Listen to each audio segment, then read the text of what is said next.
perilaku yang kurang baik dari orang-orang Islam.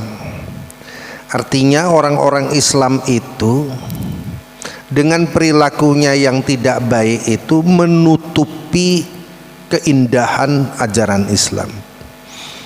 Orang akan mengatakan, itu loh orang Islam kok koyo ngono. Padahal dia adalah merupakan orang yang dalam istilah hukum disebut kasus. Namanya kasus, dia adalah tidak menyeluruh. Jadi kalau ada orang maling itu kasus gitu. Resminya semua orang itu suka kepada kebaikan. Nah itu ya. Penjahat sekalipun menginginkan kebaikan dan tidak menginginkan anaknya mengikuti jejaknya. Maling itu nggak ingin anaknya mengikuti jejak langkahnya sebagai profesi maling. Gitu ya. Tetapi itulah yang terjadi.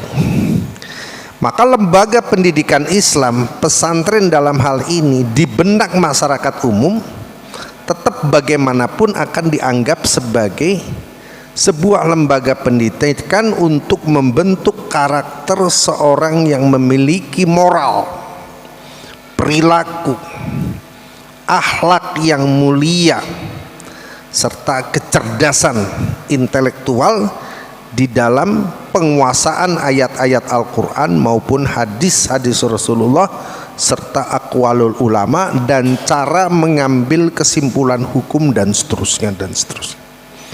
Itu persepsi global orang tuh pasti begitu. Nggak ada orang melihat pesantren ini akan membentuk sekolah penjahat, itu nggak ada ya. Sama dengan ajaran Islam itu tetap bersinar, tetap dia bersinar sampai kapanpun, meskipun tidak semua kaum muslimin melakukan kejahatan. Hanya beberapa gelintir orang Islam saja yang kemudian oleh musuh atau orang yang tidak suka dengan ajaran Islam membayangkan bahwa ajaran Islam itu ya seperti kelakuan orang-orang yang melakukan perbuatan tercelah ya. Jadi insya Allah kalau sampai naudzubillah min dzalik dipersepsikan bahwa pesantren adalah sebuah tempat tidak ada jaminan, maka pertanyaannya adalah, kalau pesantren aja tidak ada jaminan untuk membentuk akhlak mulia, kira-kira selain pesantren itu apakah menjamin? Saya tidak mengatakan malah parah ya, tapi apakah menjamin? Gitu loh. Jadi seburuk-buruknya ini sebuah kisah ya, dan kenyataan yang terjadi. Orang di pesantren dia gagal secara akademik, mungkin dia juga nakal meskipun kenakalannya masih dalam batas-batas berantem gitu-gitu ya, kemudian ngambil makanannya temannya dan lain sebagainya, atau hampir membuat kegaduhan secara menyeluruh di pesantren. Tapi setelah dia keluar, dia ingat pelajaran-pelajaran pesantren dan balik menjadi orang-orang yang terkemuka dan menjadi hiasan bibir di masyarakat. Nah ini semuanya itu terjadi karena hal yang akan kita dalami dalam 15 menit ke depan, mudah-mudahan cukup ya. Maka kemarin kita membahas ya, kaifa yusraku qalbu suwarul aqwam muntabi'atun fi mir'atihi, bagaimana mungkin hati akan bersinar sementara gambaran makhluk dunia itu masih terlukis dalam cerminnya. Kalau kita melihat cermin itu kita melihat apa? Wajah kita. Tapi yang kita lihat itu seharusnya bukan gambaran dunia ya. Cermin itu kalau berdebu, maka debu itu menghalangi kecerahan daripada pencahayaan yang memantul berkisah tentang diri kita. Au kaifa yurhilu ilallahi wa huwa mukabbalun bi syahwatihi, bagaimana mungkin seorang yang berjalan menuju ridho Allah sementara ia masih dibelenggu oleh hawa nafsunya. Au kaifa yatma'u ay yadkhula hadratallahi wa huwa lam yatatahhar min janabati goblatihi. Bagaimana mungkin dia berharap untuk mendapatkan hadratnya Allah sementara ia belum bersuci, belum mensuci, walam yatatahhar min janabat. Nah, pilihan janabah ini nanti akan kita jelaskan atas kelalaiannya. Wa kaifa yarju ay yafhama daqaiqas sarair. Saror daqaiqu asrar. Asrar itu maksudnya menggunakan sin, rahasia-rahasia. Bagaimana dia bisa memahami rahasia-rahasia tentang kekuasaan Allah, ya? Wa huwa lam yatub, sementara dia belum bertobat min hafawatihi, dari kesalahan-kesalahannya. Para bapak yang dimuliakan oleh Allah Subhanahu wa taala, di dalam surat Al-Ahzab ayat 4 kembali saya tegaskan lagi bahwa a'udzubillahi minasyaitonirrajim, ini tentang hati yang bersih dan cinta dunia. Ma ja'alallah li rajulin min qalbaini fi jawfih. Allah tidak menjadikan bagi seseorang dua hati di dalam rongganya. Ayat ini berkenaan dengan zihar, status hukum menganggap seorang istri itu seperti ibunya. Ketika seorang muslim mengatakan seperti itu, maka dihukumi telah jatuh talak. Dia tidak boleh bercampur dengan istrinya. Ya. Di dalam ilmu tafsir disebutkan yang ini kemudian digunakan sebagai dalil oleh Ibnu Athaillah As-Sakandari, yaitu al-ibratu bi umumil lafzi la bi khususi sabab. Saya awalnya mempertanyaan ini maksudnya piye gitu ya. Ma ja'alallahu li rajulin, Allah tidak menjadikan bagi seseorang itu qalbaini fi jawfi, ada dua hati dalam rongganya. Namun kemudian Ibnu Athaillah menjelaskan bahwa tidak mungkin pada diri seorang di hatinya itu ketika ada dia memikirkan Allah Subhanahu wa taala, di saat yang sama dia memikirkan urusan-urusan dunia secara bersamaan, itu tidak mungkin terjadi. Artinya tidak dapat dipenuhi cinta Allah dan cinta dunia di dalam satu hati. Kecintaan kepada dunia itu ketika ada di dalam hati seseorang, maka kecintaan orang tersebut kepada Allah itu juga bergeser. Sebaiknya kalau cinta Allah yang tertanam di dalam hati manusia, orang-orang yang beriman itu betul-betul kuat, maka kecintaannya kepada dunia pun akan menepi. Apakah kita tidak boleh mencintai dunia? Kemarin saya sebutkan dalam At-Taubah ayat 24 disebutkan bahwa mencintai dunia di dalam 8 hal: bapak, anak, saudara, kerabat, istri atau suami, kemudian usaha yang dia kumpulkan, usaha yang dia khawatirkan kerugiannya, lalu harta yang dia kumpulkan, serta tempat tinggal yang dia senangi. Itu adalah perkara-perkara keduniaan yang hampir setiap orang punya rasa untuk mencintainya. Boleh? Boleh. Yang tidak boleh itu ketika nanti ada perintah Allah, atau ketika kecintaan dunia di satu sisi harus berhadapan dengan firman-firman Allah, berhadapan dengan qaul atau perkataan atau hadis Nabi Sallallahu Alaihi Wasallam dan jihad fisabilillah, dia masih mempertahankan cintanya kepada 8 hal itu. Nah, ini baru yang tidak boleh, ya. Allah mengancam dengan hati-hati kamu. Rasulullah di dalam hadis Bukhari menyebutkan ala wa innal fil jasadi mudghah. Ketahuilah bahwa di dalam setiap tubuh itu ada segumpal daging. Idza salahat salahal jasadu kulluhu, kalau daging itu baik, segumpal daging itu baik, maka seluruh tubuhnya akan baik. Wa idza fasadat fasadal jasadu kulluhu, kalau dia rusak maka semua tubuh pun akan memiliki dampak. Ala wahiyal qalb. Jadi saya bisa ditanyakan kepada Dr. Wada, sesekali Dr. Wada itu disuruh dia jadwal untuk memberikan. Jadi ternyata sakit fisik kita itu bermula daripada suasana hati dan pikiran kita. Nah ini penting adanya satu keseimbangan ilmu qauni sama ilmu ayat-ayat ya, begitu. Masya Allah.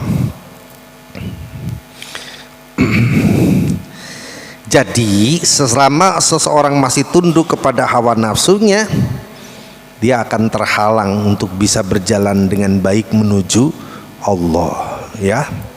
Dan la yu'minu ahadukum hatta yakuna hawahu taba'an lima ji'tu bih.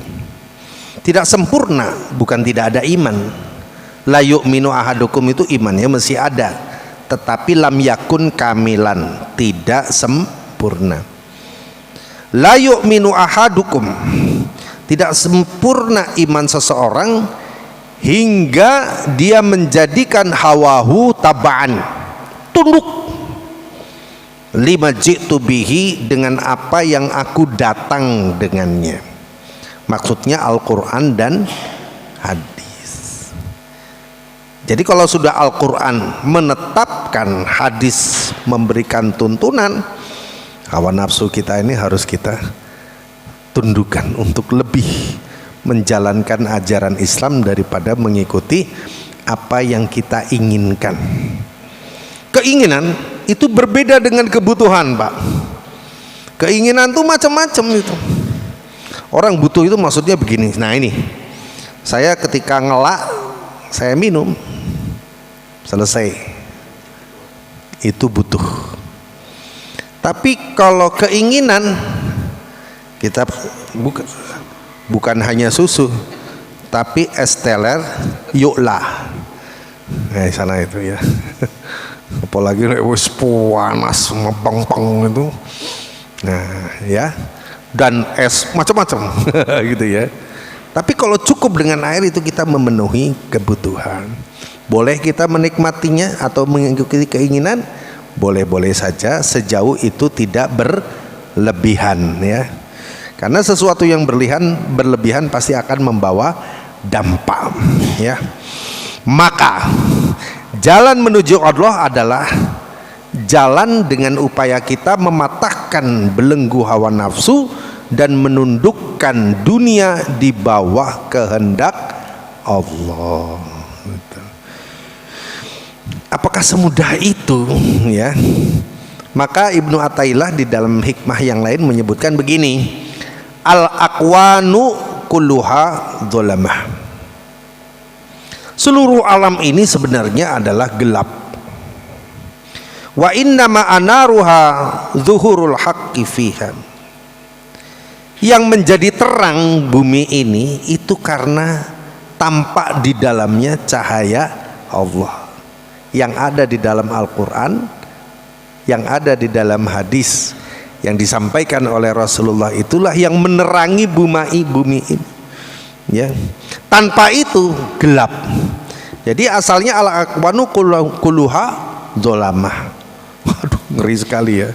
Bayangkan kita berada di dalam suatu yang gelap dan kita harus berjalan di dalamnya. Yang terjadi apa, Pak? Nabrak, tersandung, terperosok. Nah itu yang terjadi. Di kondisi seperti itu, apa yang kita pikirkan? Kita butuh cahaya. Nah, itu ilustrasi yang paling sederhana tentang keadaan bumi ini. Ya, Ustadz, kalau di Arab Saudi itu saya dari pesawat kalau malam mendarat di Oman, itu malam seperti siang itu, ya, malam itu seperti siang. Artinya kegelapan malam itu hilang dengan adanya cahaya. Tetapi kehidupan masyarakat di tengah cahaya tersebut adalah kehidupan yang gelap karena dia melakukan sesuatu yang bertentangan dengan perintah Allah, seperti mengikuti maksiat meskipun di tempat yang terang. Bahkan hari ini orang terang-terangan ya melakukan maksiat di siang bolong, ya, terang-terangan.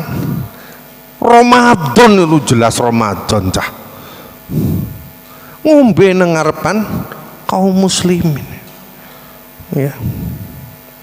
Seharusnya warung-warung yang terbuka itu memang dibenarkan kalau dia ditutup dengan tirai atau terpal sehingga tidak mencederai kesucian bulan Ramadan. Karena bisa jadi ada beberapa orang yang dikecualikan untuk tidak berpuasa pada saat itu, utamanya mereka para wanita misalnya yang sedang berhalangan, yang sedang haid, atau pekerja berat yang memang dia sangat kesulitan kalau dia bekerja terus, dia akan, nah ini maka disebutkan di dalam hadis, dalam usul fikih itu al-masyaqqah tajlibut taisir. Kesulitan menyebabkan hukum asal itu dimudahkan. Ya, harusnya dia berpuasa, tetapi karena beban berat dari pekerjaannya membolehkan dia untuk tidak berpuasa. Hanya di situ pilihannya adalah ikhtiariyah. Karena orang boleh tetapi dia statusnya qadha. Dia harus menyelesaikan puasanya di luar waktu Ramadan. Sementara pekerjaannya memang hariannya seperti itu piye gitu kan gitu. Ya. Nah, di antara sekian waktu kerja itu pastikan ada waktu istirahatnya. Waktu liburnya kalau di Sedayu itu Jumat. Kalau di kota-kota besar itu hari Ahad. Nah, di hari yang dia tidak bekerja di luar bulan Ramadan itu, maka dia diperbolehkan diperintahkan tetap untuk menjalankan qadha, harus tetap berpuasa karena asyamu li, kata Allah di dalam hadis qudsi. Hadis qudsi itu adalah hadis yang Rasulullah menyandarkan ucapannya kepada Allah, ya. Jadi kalau hadis, sahabat menyandarkan perkataannya atau perbuatannya kepada Nabi. Kalau hadis qudsi, kata-kata Allah dengan redaksi dari Nabi. Di situ dinyatakan puasa itu milikku. Wa ana ajazibih, aku sendiri yang akan memberikan balasan, ya. Jadi begitu ya. Alam ini gelap. Al-aqwanu kulluha dhalamatun wa innama annaruha zuhurul haqqi fiha. Hak di sini maksudnya cahaya Allah. Kita ini alhamdulillah ya, sejak lahir sudah muslim gitu. Kita membayangkan manusia yang lain yang tinggal di mana? Rusia, Cina dan lain sebagainya. Itu masuk dalam kategori dolamah, itu gelap mereka. Bahkan ada yang menarik dari sisi ini. Ada orang yang tertarik dengan Islam, kagum dan bahkan sampai kepada taraf cinta. Tapi Allah belum memberikan kepadanya hidayah. Karena pintu hidayah itu ada tiket. Tiketnya itu adalah syahadatain, asyhadu an la ilaha illallah wa asyhadu anna muhammadar rasul. Rocky Gerung itu kurang apa ya?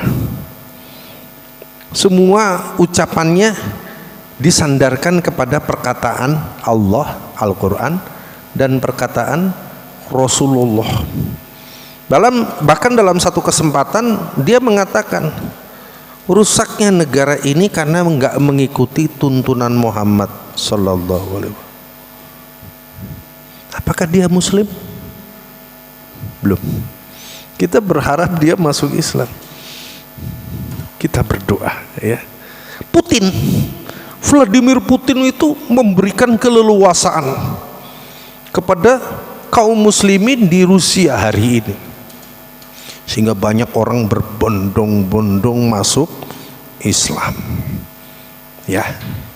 Sementara dia sendiri kalau ada mushaf itu dicium, tapi dia bukan muslim gitu.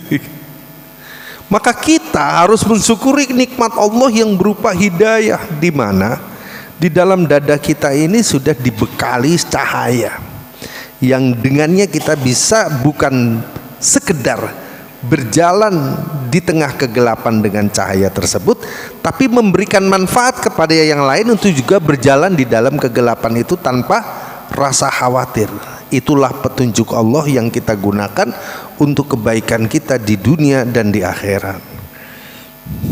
Nah, gitu ya.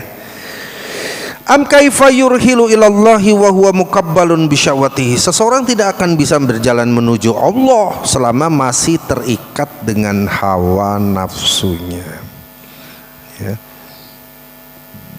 Maka Allah menyebutkan dalam surat Al-An'am begini,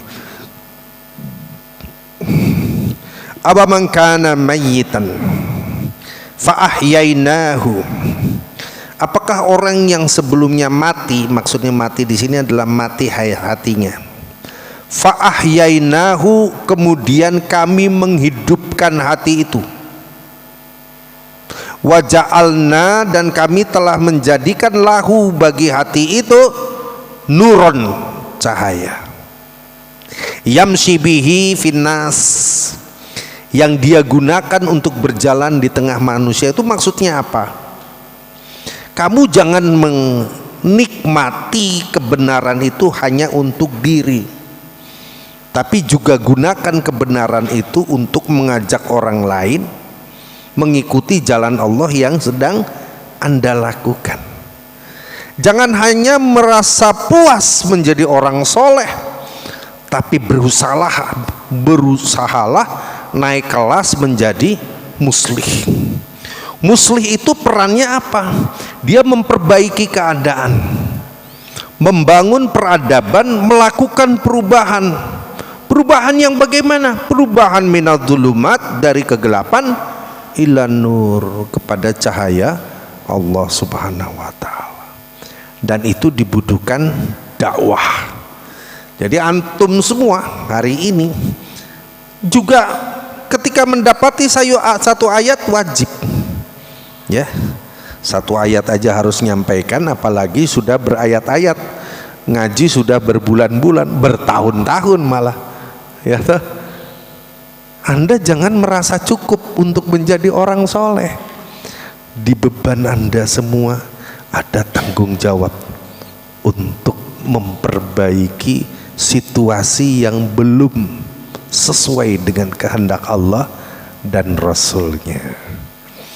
Ya Ustadz, hari ini kan alhamdulillah beberapa syariat Islam itu sudah mulai bisa diterapkan, alhamdulillah. Tapi belum seluruhnya ya, belum seluruhnya. Masih ada yang terkendala dengan persoalan teknis. Penegakan syariat Islam itu tuntutannya adalah kafah, menyeluruh. Nah ini kalau bisa seperti ini, terus gimana yang lainnya? Maka jawabannya adalah la yukallifullahu nafsan illa wus'aha. Allah tidak akan membebani suatu jiwa kecuali sesuai dengan kemampuan yang dia miliki pada saat itu. Oleh karena itu dalam kaidah disebutkan, apa yang tidak bisa kamu dapatkan keseluruhan, jangan ditinggalkan sama sekali. apa yang tidak bisa kamu lakukan penegakan syariat Islam secara kafah, kamu jangan tinggalkan sama sekali. Kalau nggak kafah lebih baik nggak usah. Jangan begitu. Apa yang bisa kita lakukan gitu ya. Paham maksudnya ya? Contohnya hari ini misalnya berbicara tentang jihad, hubungannya dengan penerapan di negeri ini tidak bisa dilakukan hal itu, bukan kemudian syariat itu tidak berlaku.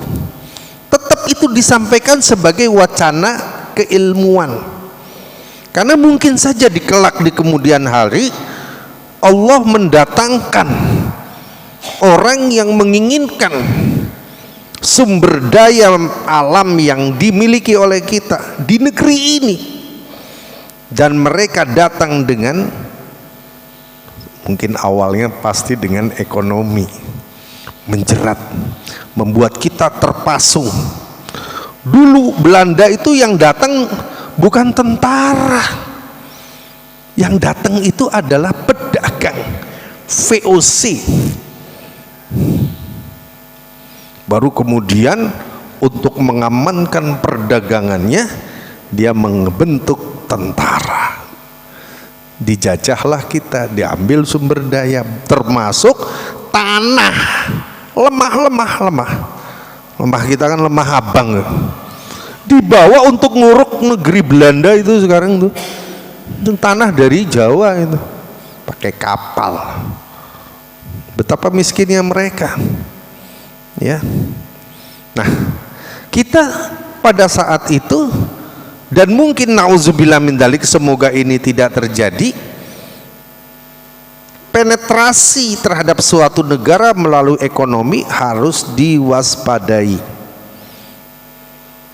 Lepas daripada suka atau tidak suka, saya jujur mengatakan presiden kita hari ini termasuk jelas beda dari yang sebelumnya. Itu yang pertama. Yang kedua,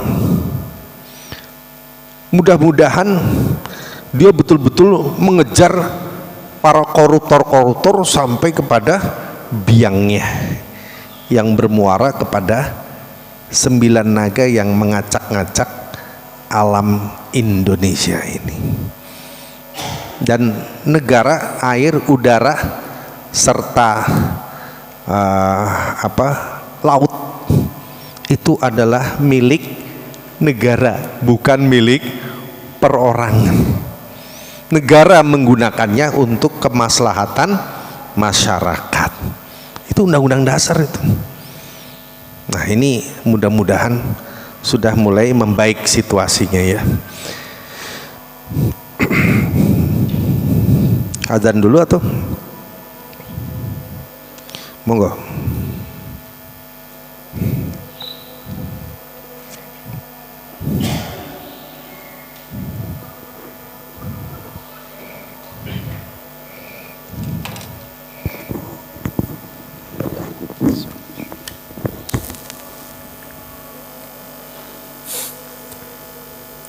Allahu Akbar.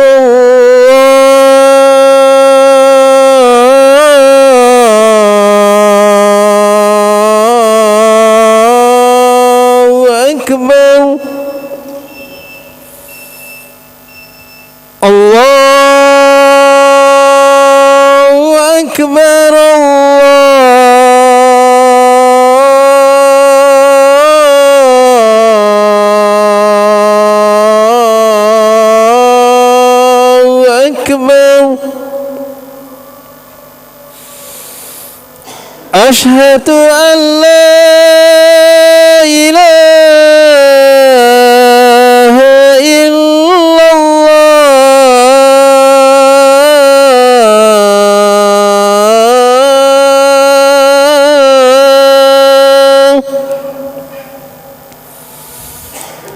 أشهد أن لا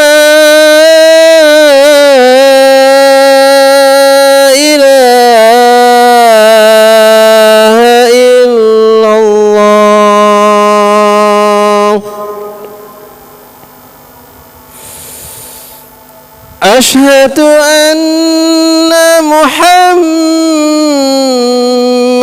رسول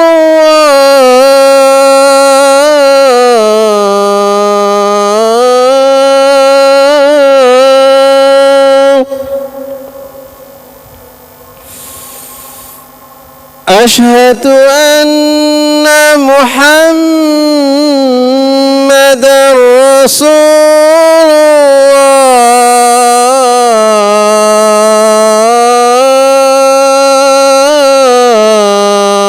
الله حي على الصلاة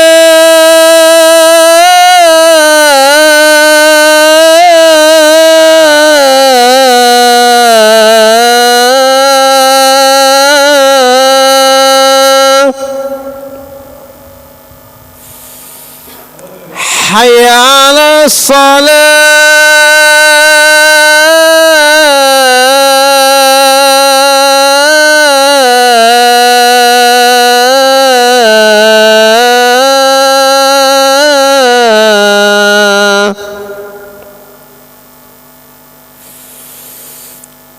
حي على الفلاح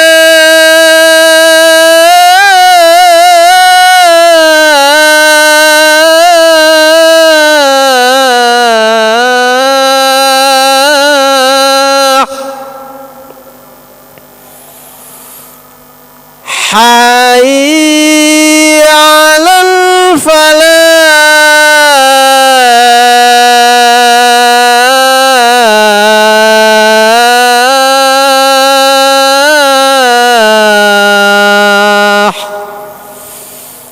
الله أكبر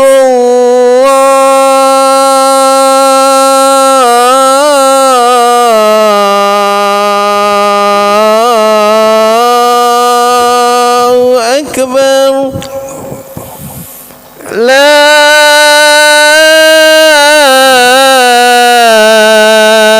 إله إلا الله La ilaha illallah Muhammadur Rasulullah.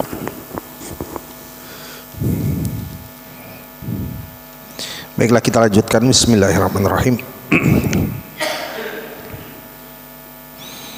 Nah, itu kehebatan orang beriman itu diungkapkan dalam hadis riwayat Tirmizi. Rasulullah bersabda begini,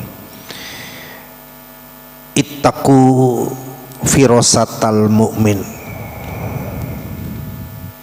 waspadalah kamu terhadap firasat orang mukmin. Limada? Kenapa? Fa innahu yanzuru binurillah wa fi riwayatin fa innahu yanzuru biainillah. Karena dia mengukur sesuatu itu dengan ukuran Allah. Jadi dia melihat kita itu dengan bagaimana Allah melihat kita. Tentunya orang yang mukmin ini dengan kacamata iman gitu loh. Dan dia akan tersiksa rasanya kalau dia tidak memberikan arahan, karena dia merasa terancam. Ini nanti kalau nggak saya luruskan, bagaimana jadinya saya di hadapan Allah ketika Allah mempertanyakan. Kamu sudah menyaksikan di dalam kehidupan dunia saudara-saudaramu dalam kondisi melenceng. Kenapa kamu diam padahal kamu tahu tentang kebenaran? Ini yang susah. Kalau pertanyaan itu di pengadilan, kita bisa berkilah itu. Tapi kalau itu di pengadilan Allah, apakah kita akan kembali ke dunia untuk memperbaiki? Gak ada kesempatan. Ya. Jadi ingat perkataan penyidik begini, Ustadz, urusan dunia itu bisa kita atur, tapi kalau urusan akhirat, itu penyidik kok bisa ngomong gitu ya? Masih ada imannya itu. Tapi maknanya begini Pak, ternyata urusan dunia yang bisa diatur itu kan ternyata dia dalilnya bukan dalil dari Quran, Dalilnya yang sering saya pakai itu. Dalilnya adalah kullu syai'in lancaruhu bil fulus. Ma fi fulus mampus. Rawahu Iblis. Maksudnya tuh gitu loh. Loh itu jangan, ini bukan apa ya? Ini sudah bukan apa ya? Bukan rahasia umum, sudah jadi gejala sosial hari ini. Kan betul tuh, urusan dunia bisa diatur. Misalnya kamu salah, bisa jadi benar. Kamu benar, bisa jadi salah. Ya tergantung seberapa kuat uang yang kamu berikan. Ini sudah menjadi rahasia umum, gitu ya. Kenapa itu terjadi? Itu karena ada satu kecacatan di dalam moral. Ketika seorang mukmin dia tidak menjaga imannya sehingga dia tertutup oleh kabut. Semua cahaya yang tertutup oleh kabut, ya, itu akan menimbulkan bahaya. Oleh karena itu kalau kita lewat di Tawangmangu, ada kabut itu mesti ada lampu hazard dan ada lampu kabut, pemecah kabut, atau minimal lampu yang seharusnya dinyalakan malam di siang hari itu harus dinyalakan, karena semuanya tidak jelas di hadapan. Hati itu adalah cermin. Al-qalbu mir'atun wa dzunubu kaddukhan. Hati itu adalah cermin, dosa-dosa itu seperti asap atau kabut. Yahulu bainahu wa bainan nadhari ila nuril haq. Hati itu seperti cermin dan dosa-dosa bagaikan asap yang menghalangi pandangannya dari melihat cahaya kebenaran. Nah, asap-asap di sekitar kita itu kan banyak sekali itu ya. Am kaifa yatmau ayyadkhula hadratallahi wa huwa lam yatatahhar min janabati ghaflatih. Apakah dia sangat berkeinginan untuk mendapatkan kehadiran Allah, ridho Allah, sementara dia tidak membersihkan diri dari janabah ghaflatih. Menggunakan janabah itu berarti di dalam hati kita ini ada perkara yang kita memang berurusan dengan dosa besar secara pemikiran dan hati kita. Pilihan janabah itu adalah solusinya ada taubat dan zikir sebagai mandi spiritual untuk menyucikan hadas hati dan kelalaian.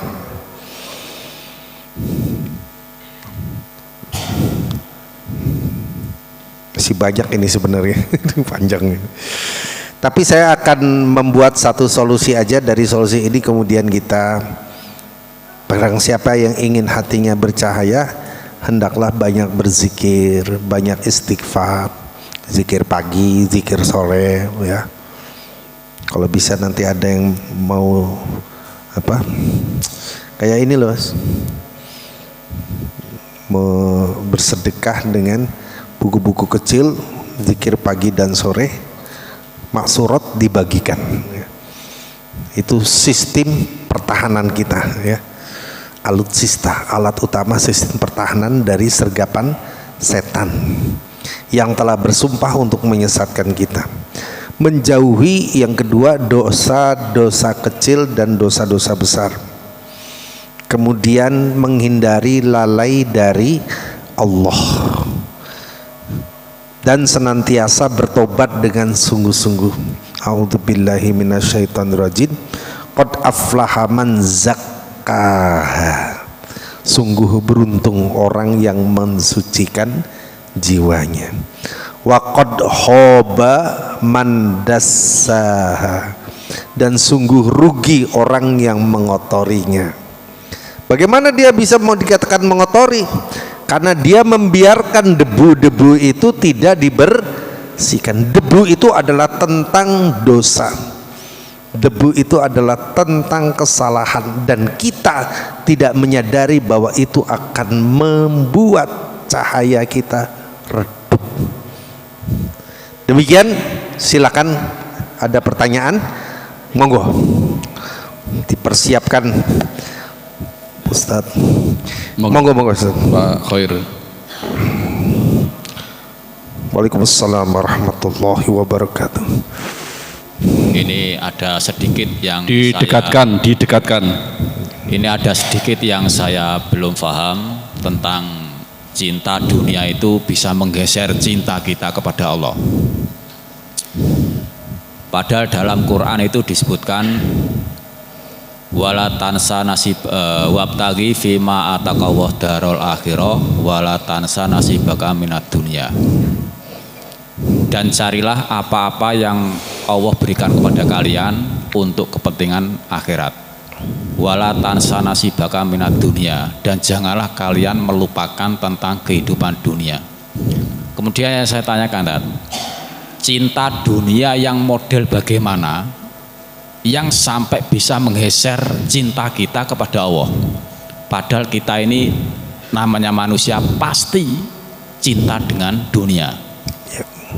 Jadi padekannya semua manusia ini adalah cinta dunia. Terus Ustadz tadi mengatakan bahwa cinta dunia itu bisa menggeser cinta kita kepada Allah. Terus pertanyaan saya, cinta dunia yang model bagaimana yang bisa menggeser cinta kita kepada Allah? Sekian. Assalamualaikum warahmatullahi wabarakatuh. Assalamualaikum warahmatullahi wabarakatuh. Jadi di dalam ayat 24 surat At-Taubah itu cinta di situ itu menggunakan ismun tafdil, ya. Hasan itu baik, ahsan itu paling baik, kabir atau kabaro besar, akbar paling besar, sogir, sogoro, asgor paling kecil. Nah itu ismun tafdil. Hub cinta, ahab lebih cinta. Jadi bahwa kemarin saya pernah sampaikan, cinta kita kepada bapak, cinta kita kepada anak, cinta kita kepada saudara, cinta kita kepada istri, cinta kita kepada kerabat, 5 hal yang menjadi ring satu kehidupan manusia pada umumnya. Cinta kita kepada usaha yang kita khawatirkan kerugiannya, cinta kepada harta yang kita kumpulkan, dan cinta kita kepada tempat tinggal atau rumah-rumah kita itu, ya. Itu pakai kata-kata ahabba, lebih kita cintai daripada cinta kita kepada Allah, daripada cinta kita kepada Rasulullah, daripada cinta kita kepada jihad fisabilillah. Contoh paling gampang begini, udah seneng enak bekerja mencari nafkah, itu ibadah juga. Itu termasuk wala tansa nasibaka minad dunya. Urusan keduniaan dan urusan ibadah melekat menjadi satu hal yang hidup dalam keseharian manusia. Tetapi ketika datang waktu zuhur, nah ini Allah memberikan ujiannya di sini. Allahu Akbar, Allahu Akbar. Di hati kita pada waktu itu, kalau yang nggak belajar ngaji pasti menyalahkan sing adzan. Wayah ngene kok wis adzan iki durung rampung kok dadaan.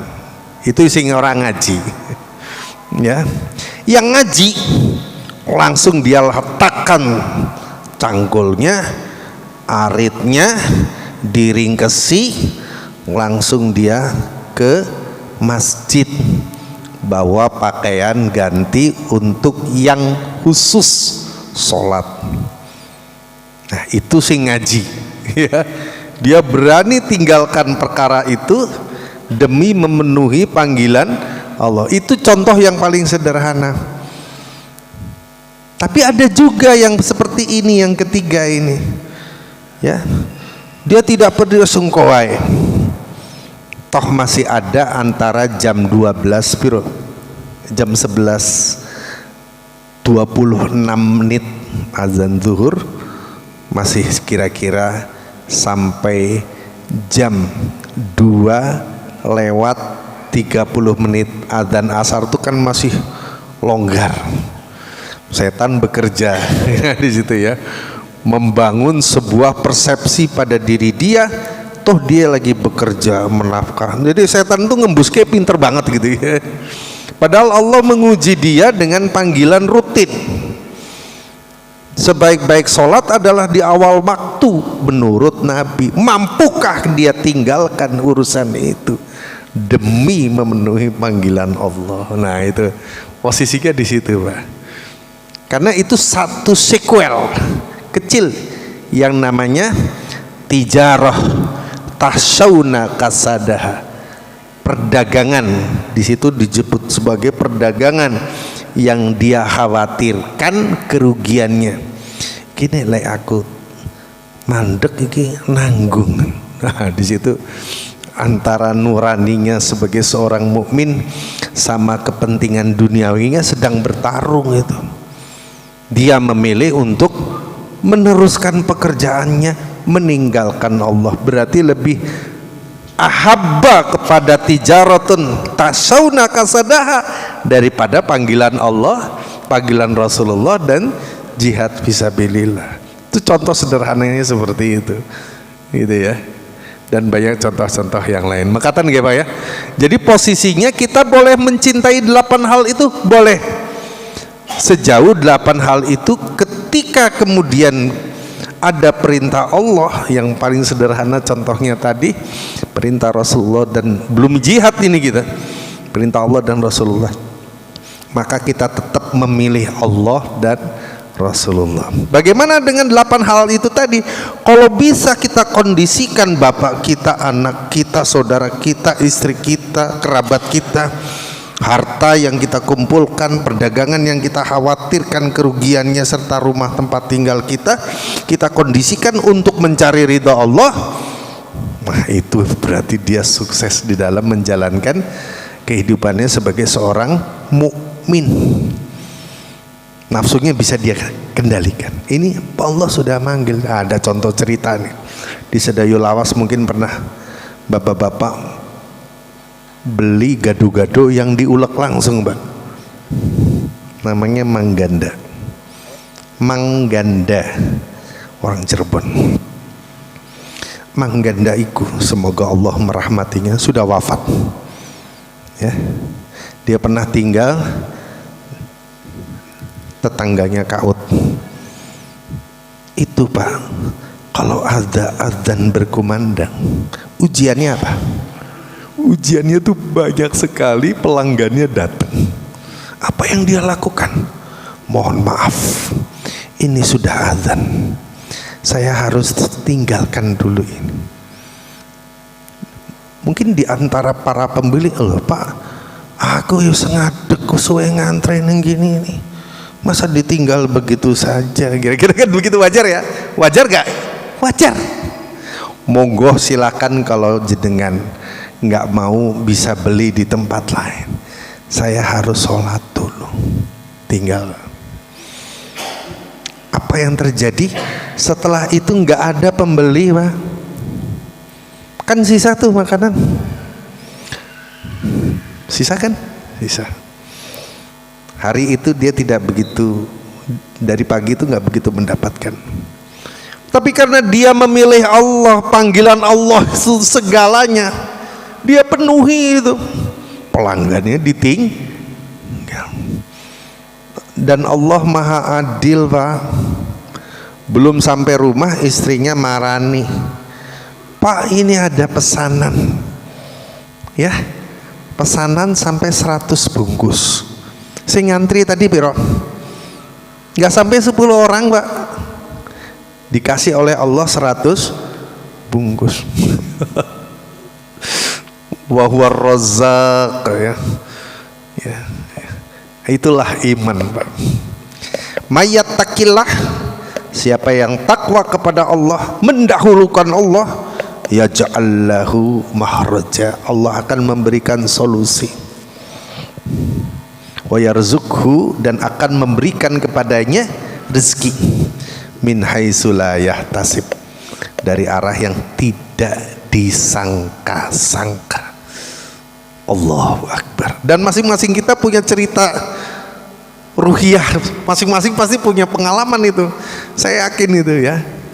Nah, pengalaman itu Bapak tulis sebagai nasihat untuk diri dan nasihat untuk istri dan anak, tentang bagaimana kita harus mendahulukan Allah ketika cinta dunia.